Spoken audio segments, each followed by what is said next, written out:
Stop worrying about homework and start learning with confidence. This is Ask Learn. Complete help for every subject. Like, share, subscribe for daily learning videos. In this problem, we're given information about the torque acting on a circular coil consisting of one turn due to an external magnetic field while current is running through that coil, right? So we're given something about the maximum torque that is acting on our circle.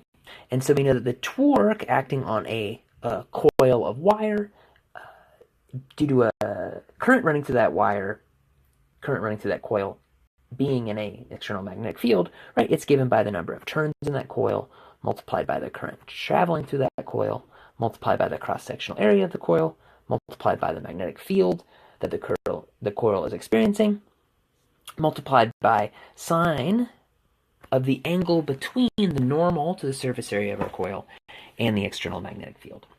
But since we're asked about or given information about the maximum torque, right, that is when our sine phi part of our equation goes to 1 because the maximum torque occurs when the normal and the magnetic fields are perpendicular, so that phi is 90. So we're really only dealing with the equation of NIAB.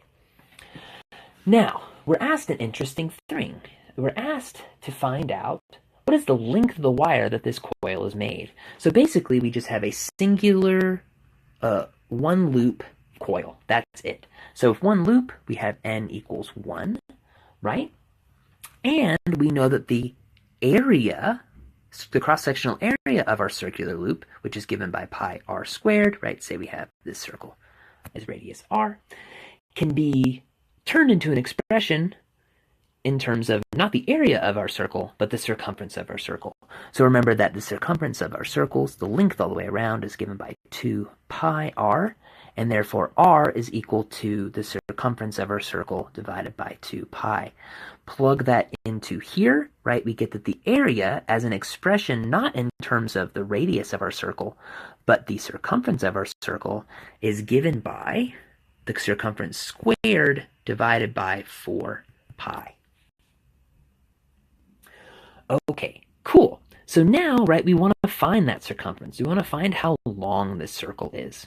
Well, we're given all the other pieces of information in this problem: the maximum torque, how many turns it has, the current through this coil, and the external magnetic field that it's in. So we actually have an expression that relates everything we know and the one thing that we don't. Oops, that's a 4, not a 2. So we're going to take this equation that I've just substituted the area, substituted the circumference squared divided by 4 pi for the area right here, and then we want to solve for the circumference squared. So we do that. C squared is going to end up being, let's see, we're going to multiply 4 pi over by the maximum current, and then we're going to divide this by the current.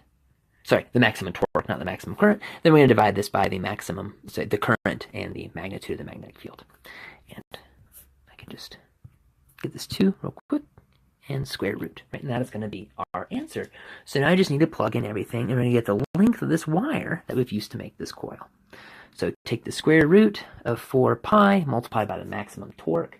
That's given as 8.4 times 10 to the negative 4 Newton meters, divided by the current going through this coil, which is 3.7 amps. And then we also multiply in the denominator by the magnitude of the magnetic field, which is 0.75 Tesla. Putting this into our calculator, we see that the length of this wire to use to make this single turn coil is about 0.062 meters.